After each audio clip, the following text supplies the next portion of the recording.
Hey everyone, Corey from Aquarium Co-op. Today, I'm going to teach you how to gravel vac a planted tank. So the first things we're going to go over is how to start a siphon efficiently.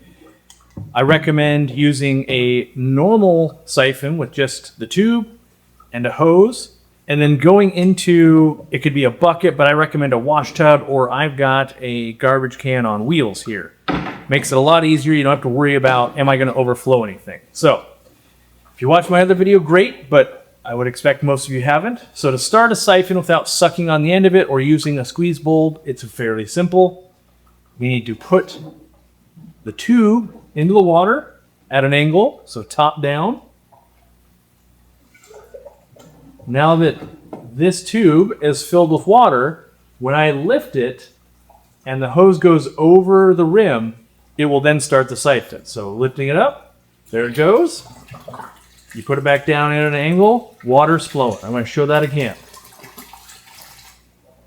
Empty out the hose. Hose is empty. Going to fill the tube. We're going to lift it back up, and then we're going to put it back down just like this, so that way we will get no airlock.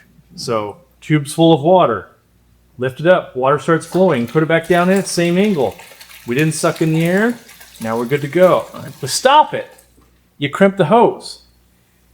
I've got a nice crimp right here. If you have too hard a tubing, this doesn't work, but a nice good tubing works. Open it up, water flows again. Close it, water stops. Open it up. That's how you're going to separate waste from gravel. Now when you go to take it out, put your hand over the edge. You won't let anything back in, and drop it in your bucket. Water goes. All right, we can see here we have nice thick gravel for our planted tank. We can see an area over here which I've already cleaned that looks lighter than this over here. This is all mulm and poop and food for plant buildup. Now the trick when you're gravel vacuuming, you want to lift the waste from the gravel. And there's two ways to do that. There's one that's a deep clean, and there's one that's just making sure the plants still have enough to eat. So we're going to show that part first. We're going to start our siphon. In it goes at an angle. You see it filled with water. When this green part gets above the rim, water will flow, and I'm going to put it back down at the same angle. Water's flowing. I come back down in. I can now crimp it. I've got full control. So you can see here, nothing's happening. If I release the crimp, they start tumbling. Okay?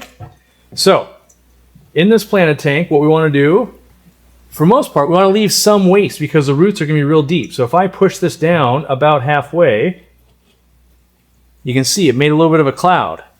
If I release this, it sucks up the poop. You see it? I crimped it again. We're going to release. And your whole goal is to separate those two. So now we're basically coming clear.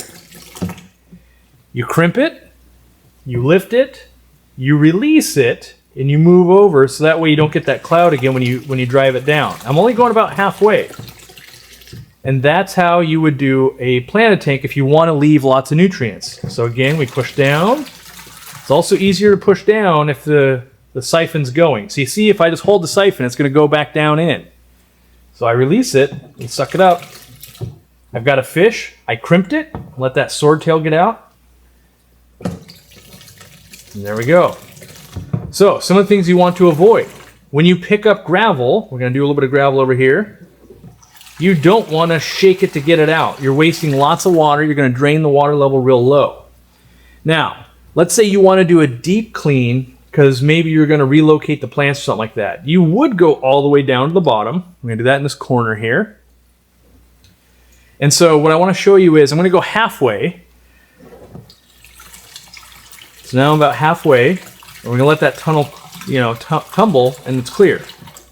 So now I'm going to go the rest of the way. So you might say like, oh, it's clear, we're done.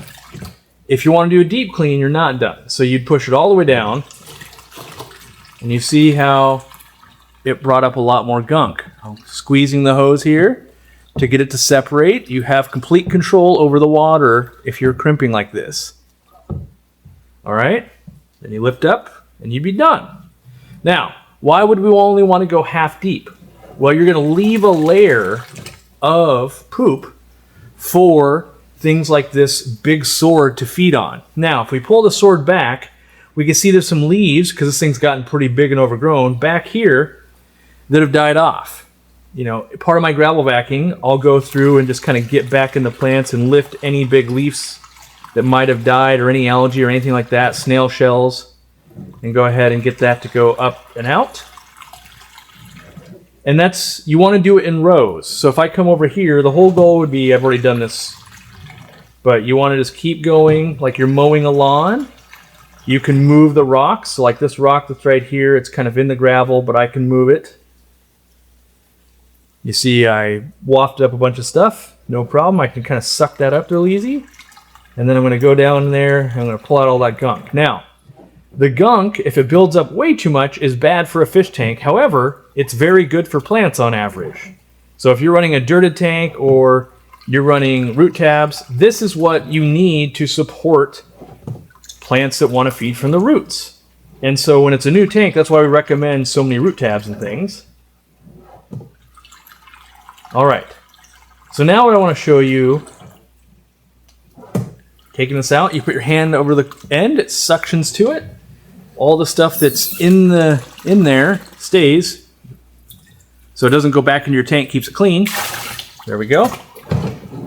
So one of the reasons why we only want to go about halfway on a planted tank is I'm going to pull this plant up for the video.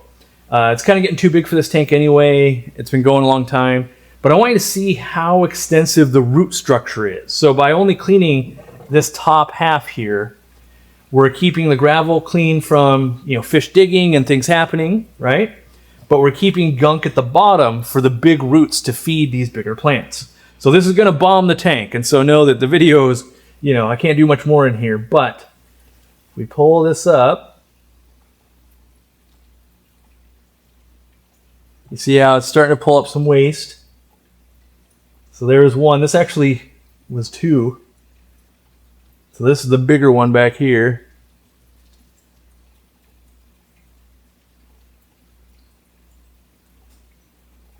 And so all those bigger roots, the bigger roots down there are feeding at that bottom level. That's why we push root tabs and all that kind of stuff all the way to the bottom. The top part, not as important. And so, yes, I've cleared up a lot of space in this big tank. I'm going to float these. Good thing you can float them in your water. And then you could continue on. So then you could, you know, if I was doing a big renovation on this tank, which, you know, you guys have a lot of questions on, what do I do? You put the tube right back in, you lift it up, water's starting to flow, you go back down in. So now I can kind of grab some of these pieces of plant and algae and things that I don't want in while I'm doing my big clean. And I can siphon all of that out. I can also go back to where I just lifted that plant from. Got a fish in there, letting it out. There we go. So I can go back here, get that big cloud of mulm out of the tank, let it clear. And you know, some important points. You don't have to do a whole tank at once. I could do just this corner, let it sit for a week, do the next corner. If you're worried about upsetting the ecosystem, taking out 2 giant plants is part of your filtration, which you don't have to take out plants or gravel back. I want to be clear. I was doing that to show how deep the roots are and what's going on. But if I was going to redecorate with rocks and things right now, I would definitely be cleaning all of this to give it a more fresh start. If I knew I was planting crypts or swords or vallisneria or dwarf sage, something that's going to want to feed off the roots back in here, I would not go all the way down. I would do about that half clean. And that'll keep it from building up. The goal is not to have a 100% clean tank. It's to prevent it from building up so much that it becomes toxic. And that's the big goal we've got going on here. So I know I've been kind of hunting and pecking to show on the video, but normally all the way front to back, you'd be doing the gravel vac in rows like you're mowing a lawn. And so if you have any more questions, put them down in the comments. We'll try and answer them. Other commenters will try and answer them. But that's how I gravel vac a planted tank in a short video. That easy.